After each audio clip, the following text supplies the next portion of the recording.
Welcome to Focus Garage. Today we're going to show you guys how to install a rear view camera on a car that does not have it. Why do you want a rear view camera? First of all, because you want to see what's going on in the back when the mirrors, rear view mirror and the side mirrors are not enough to show you what's going on. And it's a really good option. And if you have a car that it's 2015 and up, you probably have one because it became standard on a lot of cars and it's government mandated. So if you have a car that it's earlier than that and later than that, 2014, 13, whatever, and you don't have it, this will be a great upgrade for your car. Our friends in eRapta send us a kit to review and install, and it's a really nice case over here. They have a bunch of cameras that's starting from $21.99 that goes all the way to $199.99. So there's a lot of option out there you can pick from. This camera kit right here is $119.99, so it's like $120, and you can pick these up from their website or you can use Amazon as well. They're pretty good shipping too if you use Amazon. So if you open the case, you are greeted with these cards right here. There's like a little installation sheet that shows and troubleshooting as well, and it's a congratulations card for buying it. And then when you open it up, you have the screen right here. So if you don't have it, and it has a magnetic back, so you can just attach to the car. There are buttons here. We're gonna get back to that, show you guys what they do. So when you dig in more to it, you have here's your camera with the wiring right here. This is the mount, magnetic mount. Well, part of it. This is the base right here. And then this is your cigarette lighter, or for the for the screen, or you can hardwire it if you want to. So we're gonna show you guys how to do it and with the cigarette lighter, because I don't want to hardwire it yet. I just want to use a cigarette lighter and it's so much easier. So we're going to install this kit on a 2013 Hyundai Elantra. It's my fiance's car. It doesn't have it. So we're going to install this on a 2013 Hyundai Elantra. That's the only car that I have in my possession that does not have a reverse camera. So it would be a nice upgrade for that car. So a couple of things you might be thinking, and we will go over that when we're doing the installation. One thing would be, how does the camera going to operate? Like when you put it in the reverse, or is it going to be on all the time? So it's up to you kinda if you want it on all the time. There's a really nice button right here, on off, for the screen, so you can turn the screen off and on anytime you want. I'm going to test it out with camera always on, and then the screen is off, and if you want it you can just turn it on. And if you want to do it as it's only on when you're reversing, the kit has a really nice installation guide telling you that if you look at the question B, how to provide power to the camera, you know, blah blah blah, when where your car in reverse and all such. So it says you can connect the wires to the reverse lights, which is kind of smart way of doing it. So your camera will get power when you put it in reverse because there's power to your reverse light. So you could do that way, or you could just plug it in and it's always on.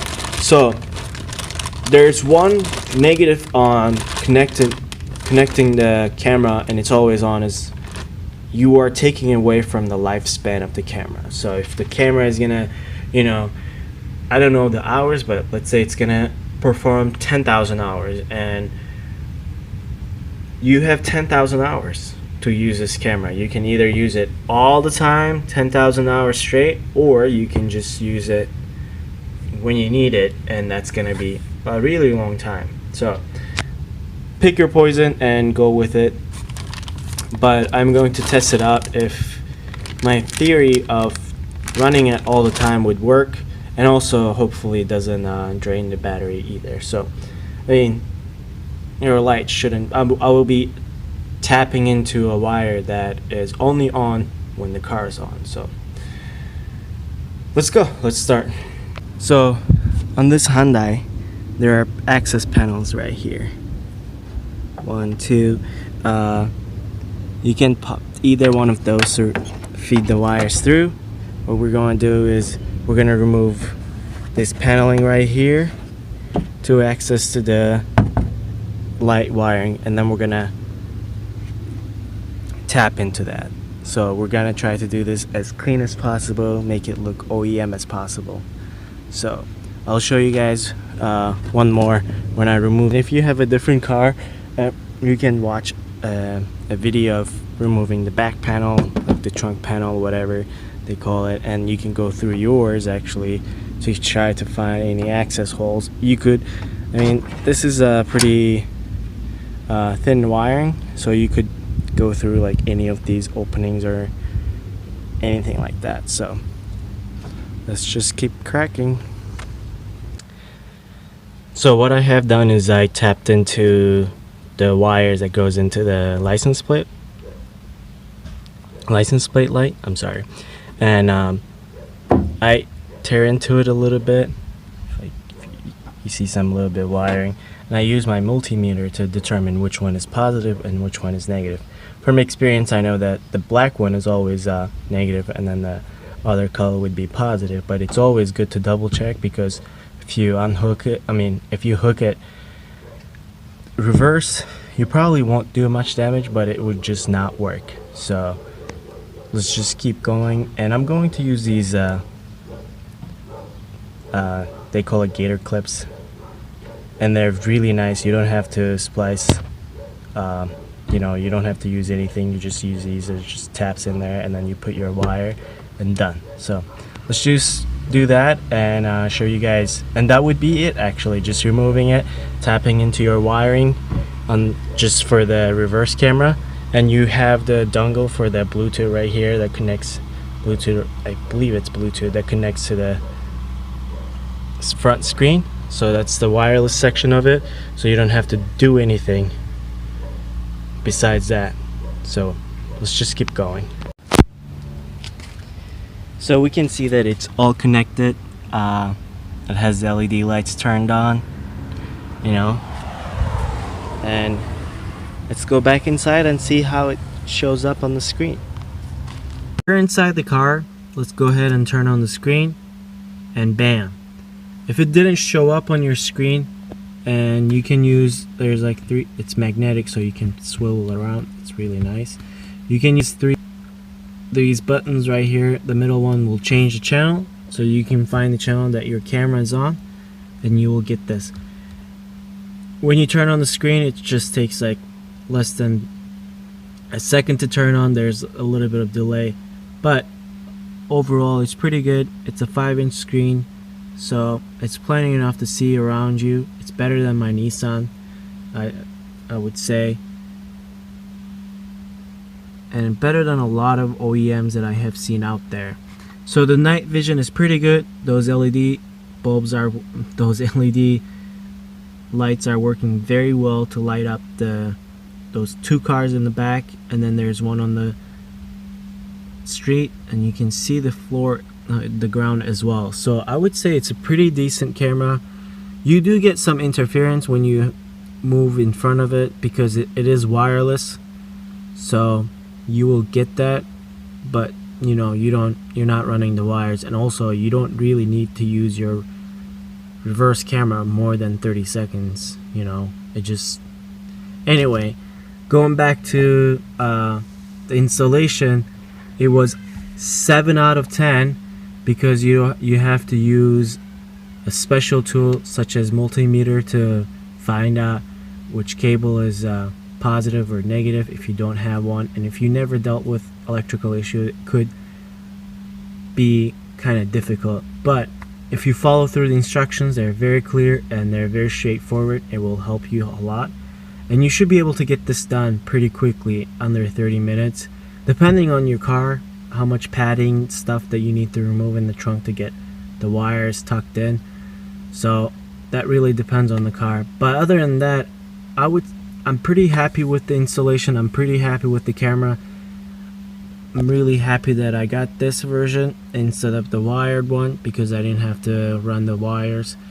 But currently it's been like interference a little bit because of the camera, I think. But other than that, it's pretty decent. There you go. Oh no, just gotta move it a lot. But yeah, I would leave the link in the description for the product, Amazon and their website as well, so you can go either one of them to order it for yourself. I would say it's a decent product. It works well. It does what it says, and it's a very nice package. And I didn't have to do any funky stuff to get the screen working. It worked as soon as I just went through the channels, and found where the camera was, and that was it. And I can just turn it off, turn it back on, and bam, it's right there. It's really nice. So I'm going to wrap up this video. Thank you for watching, and if you guys have any questions, please leave a comment, and you guys can always reach us on Facebook and Instagram. We're pretty good responding back. And let us know what you guys think about the product. Did you own it? How long you owned it for? We are going to review back and tell you guys how it survives the winter of Illinois and the summer of Illinois. It's pretty hot right now, and it's going to be really cold later on the winter time. So we'll tell you guys if it survived or not, and give you guys a little bit of feedback. So kudos to all. Thanks for watching.